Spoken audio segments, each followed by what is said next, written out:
Lex semper dapit remedium, hukum selalu menjadi obat. Selamat siang dan salam sejahtera bagi kita semua. Dewan juri yang kami hormati, perkenalkan kami dari Fakultas Hukum Universitas Tanjung Pura, Pontianak. Di sebelah kanan saya adalah Justina Venerandanovi selaku pembicara pertama yang akan menyampaikan argumentasi melalui sudut pandang pro. Di sebelah kiri saya adalah Leonardo selaku pembicara kedua yang akan menyampaikan argumentasi melalui sudut pandang kontra. Dan saya sendiri, Servina Martini Simbolon, sebagai pembicara ketiga yang akan menarik kesimpulan dalam perdebatan kita kali ini. Mosi perdebatan kita kali ini adalah mengenai Indonesia belum siap menerapkan new normal. Untuk membuka perdebatan kita, akan dimulai dengan penyampaian argumentasi melalui sudut pandang pro. Berlandaskan pada tujuan negara, yakni untuk melindungi segenap bangsa Indonesia dan seluruh tumpah darah Indonesia, maka penerapan new normal akan menjadi pengingkaran pada penghargaan nilai kemanusiaan itu sendiri. Dewan juri yang kami hormati, pengertian new normal yang dikenal dan diberlakukan di negara Indonesia adalah sebuah langkah percepatan penanganan COVID-19 dalam bidang kesehatan, sosial, dan ekonomi. WHO telah menetapkan standar pemberlakuan new normal, yakni yang pertama, bukti yang menunjukkan bahwa transmisi COVID-19 dapat dikendalikan. Yang kedua, kapasitas sistem kesehatan masyarakat tersedia. Yang ketiga, resiko COVID-19 diminimalkan dalam pengaturan kerentanan tinggi. Yang keempat, langkah-langkah pencegahan di tempat kerja ditetapkan. Yang kelima, kasus impor dapat dikelola. Dan yang keenam, masyarakat dilibatkan dalam kehidupan new normal. Namun, sampai pada 18 Juni 2020, jumlah angka pasien positif COVID-19 mencapai 1.331 orang dan meninggal sebanyak 63 orang. Bahkan WHO menyatakan bahwa negara Indonesia masih menyandang status sebagai community transmission dengan jumlah kasus masih pada kisaran di atas angka 1.000 orang per harinya, yang menunjukkan negara Indonesia belum siap untuk menerapkan new normal. Melihat masih tingginya angka penyebaran kasus COVID-19 inilah, maka penerapan new normal bukanlah pilihan yang sebaiknya dilakukan. Alasannya sederhana, jika selama PSBB saja, situasi tidak kunjung membaik, maka upaya untuk menurunkan penyebaran COVID-19 di masa new normal juga akan mengalami kesulitan. Hal ini diikuti oleh masyarakat yang tidak memenuhi protokol kesehatan yang telah ditetapkan oleh pemerintah. Seperti dikatakan oleh Kepala Bappenas, yang menyatakan bahwa saat ini tingginya angka penyebaran COVID-19 disebabkan karena kenaikan intensitas mobilitas masyarakat yang bersifat permisif, karena mereka beraktivitas di luar rumah tanpa memperhatikan potensi daripada peningkatan penyebaran COVID-19 akan terus terjadi. Persyaratan lain yang belum terpenuhi Dewan Juri yang kami hormati adalah masalah kapasitas sistem kesehatan dalam masyarakat untuk menguji, mengidentifikasi, merawat, dan mengisolasi pada beberapa kasus belum terpenuhi. Peneliti epidemiologi juga menyatakan bahwa penerapan new normal akan sangat berbahaya karena akan berpotensi pada peningkatan jumlah penyebaran kasus COVID-19 di negara Indonesia. Berdasarkan penelitian, sekitar 80% kasus COVID-19 di Indonesia didominasi oleh kasus infeksi tanpa gejala. Jika kita melihat pada negara yang telah menerapkan new normal, namun kemudian gagal, sebut saja Swedia dan Meksiko, maka kemudian menjadi pertanyaan juga kepada pemerintah.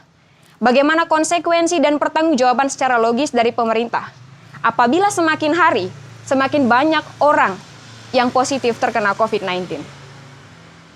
Hal lain yang juga menjadi suatu hal yang menyedihkan di negara Indonesia adalah masalah pengujian di negara Indonesia yang masih tertinggal di negara ASEAN, di mana berdasarkan data dari Worldmeter, bahwa dari per 1 juta penduduk di Indonesia, hanya 850 orang yang telah menjalani tes.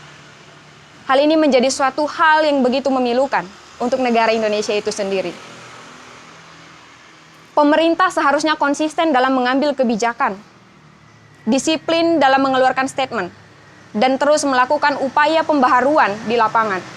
Oleh karena itu, solusi yang terbaik untuk diberlakukan saat ini adalah tetap dengan memberlakukan pembatasan sosial berskala besar atau PSBB, dengan sebelumnya pemerintah melakukan sebuah evaluasi secara mendalam terkait kekurangan dan ketidakefektifan penerapan PSBB pada masa sebelumnya.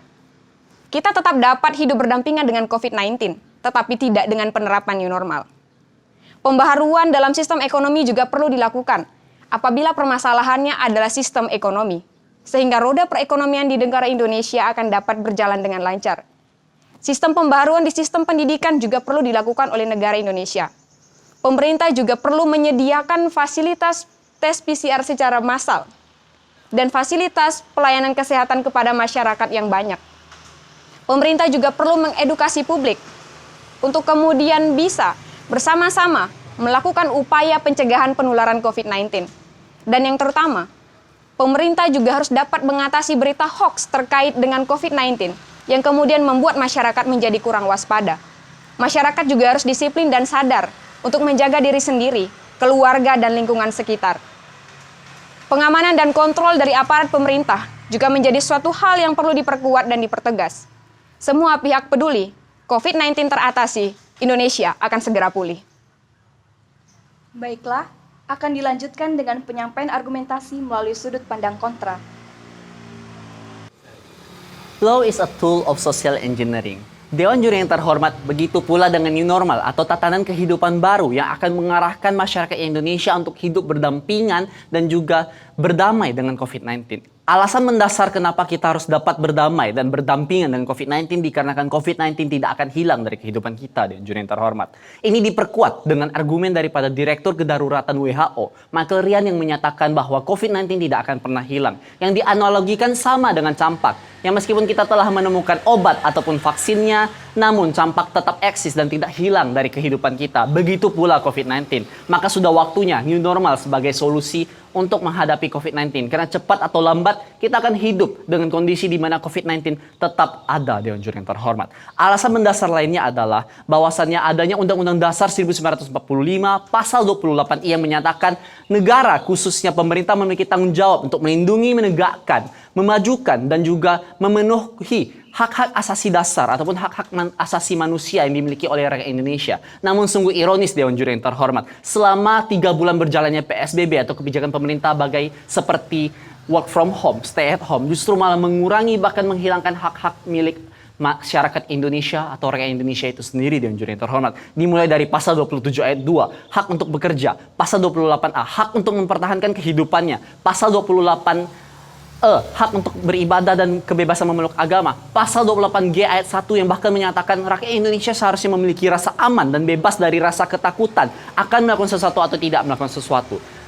Tapi dengan adanya kebijakan PSBB, Dewan Juri yang terhormat, masyarakat justru ketakutan karena pemerintah telah menyarankan dan melarang untuk bekerja seperti biasanya. Bagaimana masyarakat kita dapat bekerja sehingga mereka mengurung diri di rumah, namun juga ketakutan karena apabila terus mengurung diri mereka akan dipecat dan tidak akan dapat mempertahankan kehidupannya di masa yang akan datang lagi. Dewan Juri yang terhormat, dihadapkan dengan kondisi seperti ini, masyarakat Indonesia hanya akan memiliki 2 reaksi. Pertama, menuruti dan mentaati kebijakan pemerintah seperti PSBB. Namun apabila ekonomi kian memburuk, terus ada tekanan ekonomi dan lemahnya psikologis masyarakat akan mulai mengabaikan, bahkan melawan aturan yang telah dikeluarkan oleh pemerintah. Ini akan mengakibatkan kepercayaan dari masyarakat ke pemerintah semakin berkurang, Dewan Juri yang terhormat. Ini terbukti dengan sebanyak 3,5 pekerja menurut laporan Kemenaker yang telah di PHK. Bahkan ada sekitar 15 juta pekerja yang seperti pekerja UMKM dan pekerja menengah ke bawah yang telah dipecat menurut analisis dari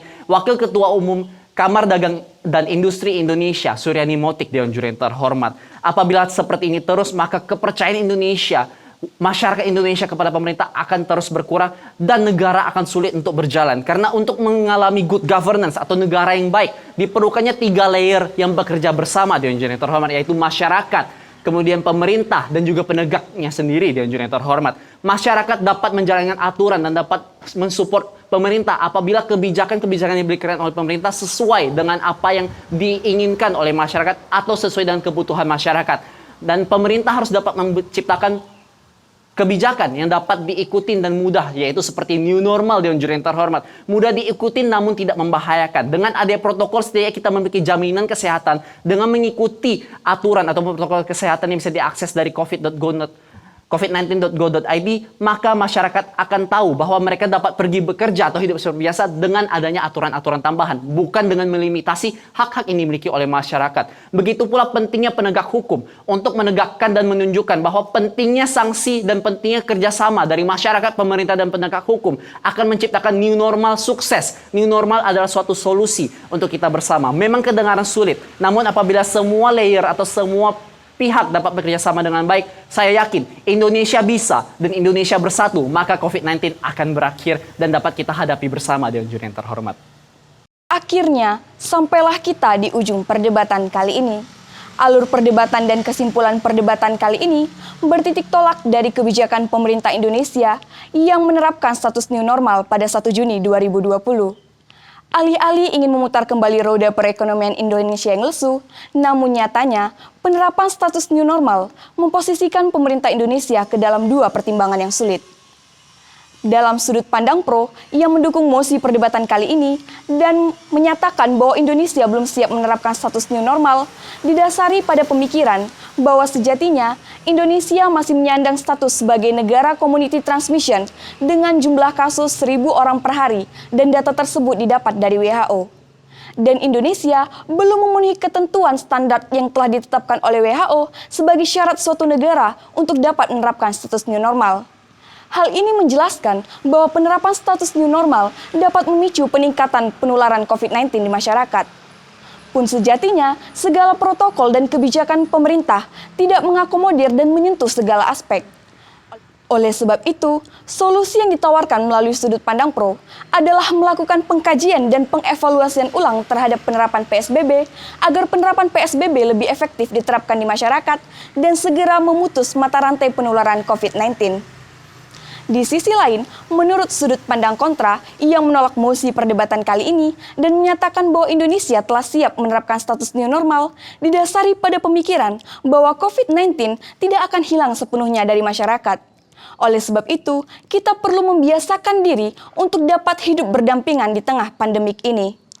Pun sejatinya, penerapan status new normal merupakan kewajiban negara untuk mengembalikan dan memenuhi hak-hak warga negara yang telah hilang akibat penerapan PSBB. Dan tentunya, poin terpenting dari penerapan status new normal adalah harapan untuk mengembalikan stabilitas perekonomian Indonesia yang sempat melambat akibat penerapan PSBB ini. Tentunya, kedua sudut pandang ini merupakan benturan keras yang mengharuskan pemerintah untuk mencari titik tengah antara permasalahan perekonomian dan kesehatan. Perlu adanya keselarasan antara kepatuhan masyarakat dalam menjalankan kebijakan pemerintah dan kepedulian pemerintah kepada masyarakat dalam menerapkan suatu kebijakan. Seperti teori sistem hukum yang dicetuskan oleh Friedman, bahwa sejatinya tujuan hukum dapat tercapai apabila sistem hukum yang terdiri dari struktur, substansi, dan budaya hukum berjalan dengan maksimal. Jika dahulu pahlawan bersatu melawan penjajah, maka sekarang warga negara dan pemerintah Indonesia harus bersatu untuk melawan COVID-19 dan menyudahinya. Dewan Juri yang terhormat, sekianlah argumen yang dapat kami sampaikan. Sekian dan terima kasih.